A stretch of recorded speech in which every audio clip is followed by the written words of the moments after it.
দাজ্জালের নাম তো আপনারা শুনেছেন।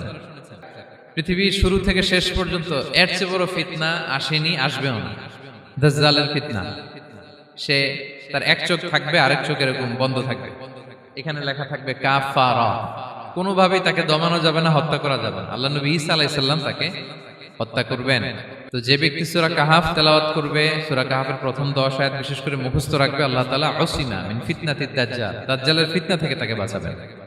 So now the question arises, what is the relationship of Suratul Kahf with Dajjal? দাজ্জালের সাথে সূরা কাহাফের রিলেশনটার কারণ কি?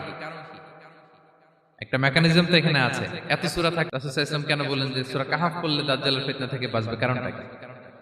এর কারণ হচ্ছে দাজ্জাল আমাদেরকে যে সমস্ত জিনিস দিয়ে ফিতনায় ফেলবে, ওই ফিতনাগুলোর সলিউশন আল্লাহ তাআলা সূরা কাহাফের ভিতরে রেখে দিয়েছেন।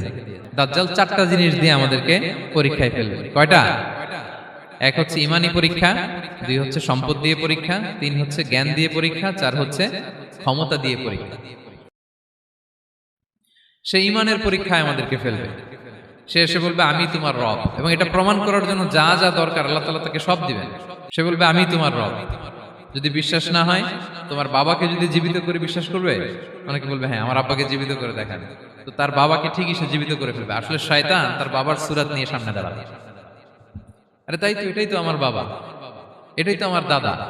মানুষ ফিতনায় পড়ে যাবে, ইমানের ফিতনায়। সে ভাববে আসলে এটাই বোধহয় আমার রব, এবং তাকে এত ক্ষমতা দেয়া হবে, তার ডান দিকে থাকবে জান্নাত, বাঁ দিকে জাহান্নাম।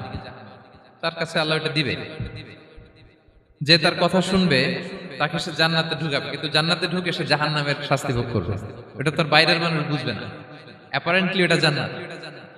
আর যে তাকে মানবে না, তাকে সে জাহান্নামে ফেলবে, কিন্তু জাহান্নামে ঢুকলেও সে জান্নাতের নাজ নেয়ামত ভোগ করবে। তাহলে এই যে ইমানের ফিতনায় সে ফেলে দিবে আমাদেরকে।